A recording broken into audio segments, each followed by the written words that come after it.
and welcome to Good Morning Sri Lanka. It is almost a weekend, folks. Actually, for some, it is already a weekend. It's the 10th of May, and it is a Friday. Thank you very much for joining us. My name is Ryan, keep you company with lots of great stories and also a very interesting conversation regarding sports activity, sports events that's currently they're on their 9th day, and we'll talk about that in just a little while. But first, let me give you a quick countdown, just in case you're one of those crazy about countdowns. We are in the 130th day of the year. Yes, 130 days since we all kicked off 2013. There are 235 days remaining, just in case you're very excited to turn a new year, the 2014. If you're celebrating your birthday today, the 10th of May, I think you'll be very happy to know that you share your birthday with Bono, of course, the lead vocalist of U2. He turns 53 years old. And for those who love the music of the Sex Pistols, well, today is the late Sid Vicious birthday. He was born in 1957. He died in 1979. We got very interesting stories. Well, first off, to kick off today's show, it's been 8 months since the closing of the 2012 Olympics, otherwise known as the 30th Olympiad in the modern era. Of course, we're talking about the London Games, and somehow they figured out a way on how to maximize on the profitability of this gigantic stadium. And we have a story what's happened to the London Olympic Stadium in 2015. London's Olympic Stadium will host 4 matches at the 2015 Rugby World Cup, the International Rugby Board said on Thursday. Losing 2011 finalist France will play their second match of Pool D at the Olympic Stadium against Europe on September 23rd, with champions New Zealand taking on Africa there the following day. The stadium will also stage Ireland against Italy on the 4th of October and South Africa versus America on the 7th of October. England will kick off the tournament against Oceania, probably Fiji, at Twickenham on September. The key pool games against Australia and Wales will also be at the 80,000 capacity stadium, as will the Wales versus Australia clash. England will also play against a qualifier at Manchester City's Etihad Stadium, which is rolled in after Old Trafford pulled out. The tournament will have 48 matches in all 40 group games played by 4 pools, each of 5 countries, 4 quarterfinals, 2 semi-finals, a third-place playoff and the final. Twickenham will host 5 games with 6 at the Millennium Stadium, though only 2 featuring Wales, and Wembley will host 2 matches, including New Zealand against Argentina. The other host venues are St James Park, Newcastle, Elland Roads, Leeds Leicester's Kings Power Stadium, Villa Park, Birmingham, Stadium Mackay in Milton Keynes, Brighton's Amex Stadium, and 2 rugby-specific grounds, Exeter's Sandy Park and Gloucester's Kinghorsham. There you go, finding a way on using the London Olympic Stadium for another event, the 2015 Rugby World Cup matches. Because if you would go down in the history of Olympics, it is a massive achievement for a country, for a city actually, to stage an Olympic event, or actually the Olympics. But a lot of people are questioning the grandiose budget, the grandiose bill that come along when you're doing Olympics. Let me just give you an idea. In 2004, the Athens Olympics incurred a reported loss of 14 to 15 billion US dollars, and it's considered by most as the main reason, or one of the main reasons, for the collapse of the Greek economy. In the 2000 Sydney Games, very, very beautiful, wonderfully staged, and even the 2012 London Games are considered to have not earned much, but actually more of the break-even stage. And the biggest concern of most people, not just with the lack of profit when it comes to dollars and cents, is what to do with these monstrous buildings that can hold 90,000 people at one time, like the stadiums built in Seoul for the 1988 Seoul Olympics. So this is a very good thing that London is doing, that they managed to reuse the London Olympic Stadium to host the 2015 Rugby World Cup matches. It's interesting that we have a story on sports when the gentleman we'll be talking to in just a little while will tell us about the Sri Lankan University Games. Now, before we get to our next video that we have for you, for those who managed to stay still when the end credits for Fast and the Furious 5 was rolling up the screen, or Fast 5 as they call it, you wouldn't be surprised with the cast of Fast 6.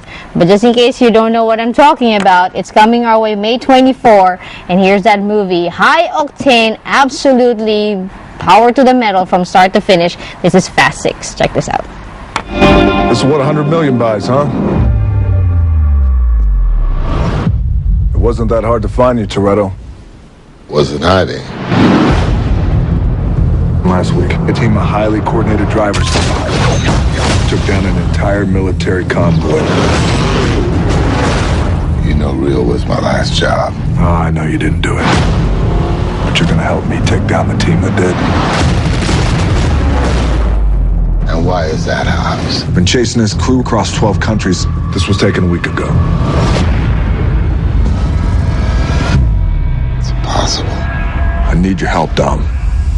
I need your team.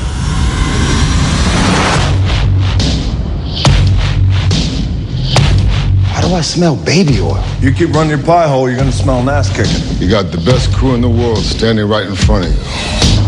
Give them a reason to stay. Our target's Owen Shaw, former Spec Ops soldier. For years, they've been running jobs in Europe, but it's our most recent job that graduated them to a whole new level. The loss of life is unthinkable. I'm offering you a chance to make your family whole again. You get us close to Letty and we'll get you Shaw. And you give us full pardons all the way around. I can't promise you that. That's the deal. Take it or leave it.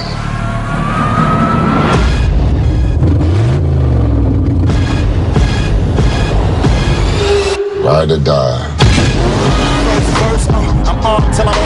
We're not dealing with cops, with drug dealers. I've never seen this before. This code you live by makes you predictable. In our line of work, predictable means vulnerable. I can reach out and break you whenever I want. You believe in ghosts?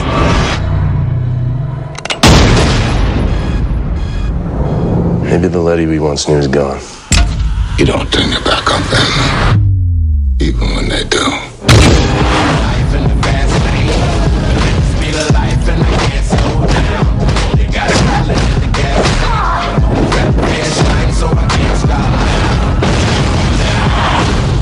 Gauss, they got a tank.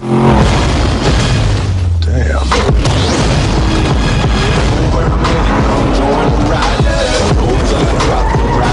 We talking vehicular warfare. This is not what we do.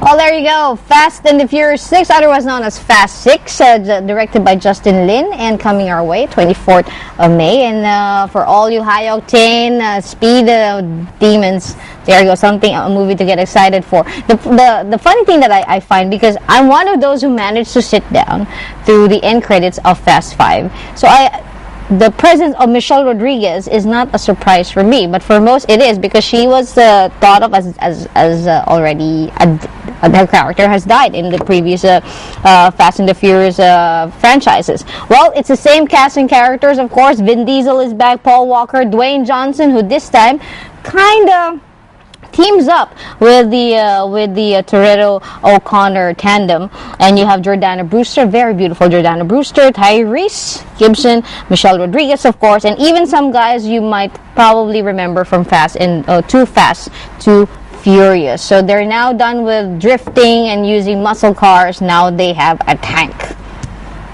Fast and the Furious 6. We got a lot more to talk about, and also the weather condition, just in case you're wondering what's what we could expect today and this coming weekend, especially since Sunday is a very special day. Just in case you haven't checked out the calendar or no one has reminded you, it's the day that we pay tribute. Of course, we should do this every single day of our lives, because if it wasn't for this lady, we won't be here. It's Mother's Day on Sunday, and we got some tips regarding that as well. So all of this when we come back on GMSL.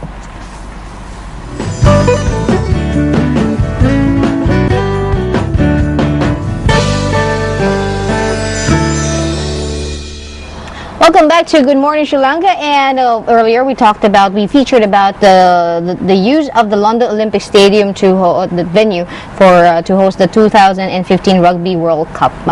Some of the matches. It's very interesting that the gentleman we have with us inside the studio will tell us about an event that's happening right now. It kicked off the 2nd of May all the way till this Sunday. We are currently on the 9th day of the sporting event featuring 36 sports, and it's very interesting also his background. He has a PhD and an MA in economics from Nagoya, Japan, and an MA and a BA in economics in Sri Lanka.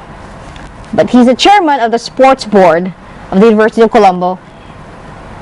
I cannot connect it, but he seems to be well placed within all the midst of all the activities in the midst of the Sri Lankan University Games. Welcome to the studio, and good morning to Professor H.D. Karunaratna.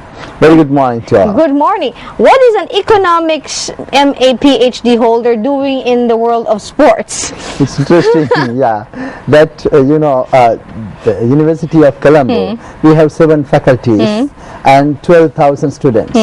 So we have a sports board, so to administer all the sports activities in university. So in fact, every year we change the chairmanship of the sports board. So one of the deans should come as the chairman. Okay. So since the 2011, I became the chairman sports board because I'm the dean of the Faculty of Management and Finance. In fact, my specialty is economics, as we discussed. But interestingly, I was doing sports in my school life. So I got a chance to again think about sports and economics once. Do you integrate the laws of supply and demand when it comes to picking the sport that you like to introduce? I'm just kidding. So what sport did you play, sir, Professor, when you were? Yeah, I was basically running 1,500 and 3,000 in my school life. Yeah, I was born in the regional level schools, and I was doing well at the time. But before we get to the Sri Lankan University Games that's on the 9th day right now, personally, sir, as a runner, how do you feel that now there's a sudden one of the sudden surges when it comes to certain sports now and activities becoming widely embraced? A lot of people now are into running, marathon running, sprint running. How do you feel about that as someone who ran before? Yeah, I think the sports becoming more and more important, and the people are trying to not only watch it, and people are trying to engage it as well. And when it comes to universities, I think now many students, they think they want to do extracurricular activities. When it comes to particularly sports, because we have wide range of games, as we first explained that there are about 36 sports. So there's a wide range of sports. So the people like even doing indoor games, outdoor games, all the type of sports they like. So so we're talking about from the expected cricket and rugby to chess and more of the indoor sport, carom. Yeah. And so let us get to that now. The Sri Lankan University Games that happens every 3 years. Yeah. And we are on once every 3, and it's on our 8th staging, and then we are on our 9th day. It's currently staged at the Morto University. So just in case you'd like to support your alma mater, come to Morto University. 36 sports, sir. Professor, how were the sports chosen by the committee for 36? That is a big number of sporting events. Gradually, actually, we have been increasing the number. Of course, we want to include all the games in future, like the Olympics, because